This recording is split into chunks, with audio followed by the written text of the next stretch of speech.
बिस्मिल्लाहिर्रहमानिर्रहीम। अस्सलाम वालेकुम व्यूअर्स, उम्मीद करते हूँ कि आप सब ठीक होंगे।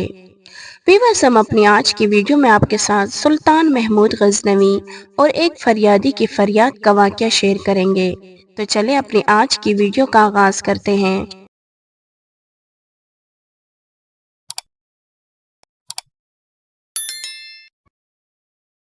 कहा जाता है कि सुल्तान महमूद गजनवी पहला मुसलमान फरमारवा था जिसने सुल्तान का खिताब खलीफा बगदाद से हासिल किया। जानिबदार मौर्रिखीन इल्जाम तराशी करते हैं कि वो महज लुटेरा था, लेकिन हकीकत ये है कि इसने हिंदुस्तान के बुत परस्त हुक्मरानों के खिलाफ हर साल जिहाद का अहद किया था। इसी के 17 हमलों से हिंदुस्तान में इस्लामी दुश्मन कौमों की कमर टूटी और बड़े सगीर में मुसलमान हुकूमतों के लिए मैदान हमवार हुआ। सुल्तान महमूद गजनवी को एक सिपा सालार की हैसियत से सिकंदर मकदूनी, चंगेज खान और अमीर तैमूर जैसे फातिहीन की सफ में शुमार किया जाता है।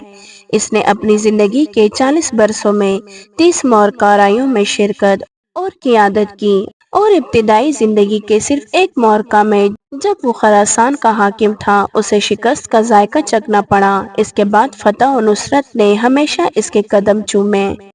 गजनी में अपने तख्त पर बैठे हुए इसकी अकाबी नजरें मशरिक और मगरिब में हर चीज को गौर से अपने मुशाहिदे में रखती। इसे मालूम होता था कि कहाँ और कब ज़र्ब लगाई जाए और वो हमेशा भरपूर कुव्वत के साथ ज़र्ब लगाता। इसकी तेज तर पेशकदमी और अचानक हमले दुश्मनों को हैरान और परेशान कर देते थे। कहा जाता है कि सुल्तान महमूद गजनवी एक नफीस और मुहज़्ज़िब इंसान था।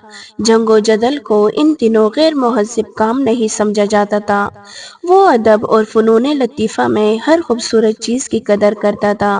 किश्वर कुशाई और रेज़म आराई में मौका शनासी और ओछे हथकंडों के बजाय भरपूर हिकमत अमली इसका वस्फ था। सुल्तान महमूद गजनवी मजहबी जुनूनी नहीं बल्कि रवादारी का पेकर था। वो जितना बड़ा फातेह था इतना ही बड़ा इल्म और फन का सरपरस्त रहा। बहरहाल कहते हैं कि एक रात सुल्तान महमूद गजनवी को काफी कोशिशों के बाद जब नींद नहीं आई तो अपने गुलामों से कहने लगा कि लगता है कि किसी मजलूम पर आज कोई जुल्म हुआ है। तुम लोग गलियों में टहल जाओ और अगर कोई फरियादी नजर आए तो उसे मेरे पास ले आओ। कहते हैं कि थोड़ी देर बाद वो सब वापस आकर कहने लगे कि सुल्तान, हमें कोई भी फरियादी नहीं मिला, अब आप आराम से सो जाएं। इसके बाद भी सुल्तान महमूद गजनवी को जब नींद न आई तो वो कपड़े बदल कर खुद महल से बाहर निकला। महल के पिछवाड़े में हरम सरा के नजदीक उन्हें किसी की फरियाद सुनाई दी। वो फरियादी कह रहा था कि ए अल्लाह, सुल्तान महमूद अपने मसाहिबों के साथ महल में ऐश और इशरत की जिंदगी गुजार रहा है और महल के अकब में मुझ पर ये जुल्म तोड़ा जा रहा है। कहते हैं कि सुल्तान ने कहा कि क्या बात कर रहे हो, मैं ही महमूद गजनवी हूँ और तुम्हारी फरियाद रसी के लिए आया हूँ। मुझे बताओ कि तुम पर क्या जुल्म हुआ है, तुम्हारे साथ क्या हुआ है। तो उस शख्स ने बताया कि आपके खवास में से एक शख्स है जिसका नाम मैं नहीं जानता, हर रात मेरे घर आता है और मेरी बीवी पर जुल्म और तशद्दुद करता है। तो सुल्तान महमूद गजनवी ने पूछा कि इस वक्त वो कहाँ है। तो उस शख्स ने बताया कि शायद अब वो चला गया हो। सुल्तान महमूद गजनवी ने उस फरियादी से कहा कि जब भी वो शख्स दोबारा आए तो तुम फौरन मुझे इत्तला दे देना। फिर सुल्तान ने महल के दरबान को वो फरियादी शख्स दिखाया और कहा कि जब भी ये दरबार आए तो इसे सीधा मेरे पास पहुंचा दो। अगर मैं नमाज की हालत में भी हूँ तो परवाह मत करो। कहते हैं कि अगली रात वो फरियादी शख्स सुल्तान के पास आया और बताया कि वो शख्स इस वक्त मेरे घर में है। तो सुल्तान इसी वक्त तलवार हाथ में लिए इस फरियादी के साथ चल पड़ा। जब इसके घर के करीब पहुंचा तो इससे कहा कि घर के सारे चिराग बुझा दो। तो उस फरियादी ने अंधेरा कर दिया। इसके बाद सुल्तान महमूद गजनवी उस फरियादी के घर में घुसा और उस शख्स का सर तन से जुदा किया जो शख्स उसकी बीवी पर जुल्म और ज्यादती करता था।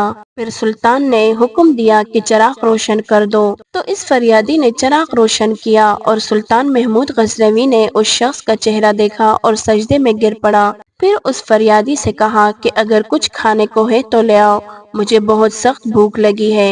تو اس فریادی نے کہا کہ آپ جیسے سلطان مجھ غریب کے گھر کھانا کھائے گا؟ تو سلطان نے کہا کہ ہاں، جو کچھ بھی ہو بس تم لے آؤ۔ تو وہ شخص ایک سوکھی روٹی اٹھا لایا جسے سلطان محمود غزنوی نے بڑی رغبت سے کھایا۔ تو وہ فریادی شخص سلطان سے پوچھنے لگا کہ چراغوں کو بجھانا، پھر سجدے کرنا اور روٹی طلب کرنے کے پیچھے آخر ماجرا کیا ہے؟ تو سلطان نے کہا کہ میں نے جب تمہاری داستان سنی تو سوچا کہ میری سلطنت میں ایسا ظلم کرنے کی ہمت صرف میرے کسی بیٹے کی ہو سکتی ہے۔ اندھیرا کرنے کو اس لیے کہا تھا کہ کہیں پدرانہ شفقت میرے انصاف کے راستے میں حائل نہ ہو جائے۔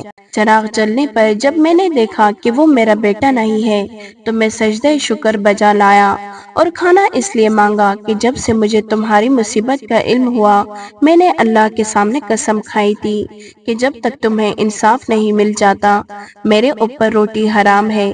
اس وقت سے اب تک میں نے نہ کچھ کھایا تھا اور نہ ہی پانی پیا تھا۔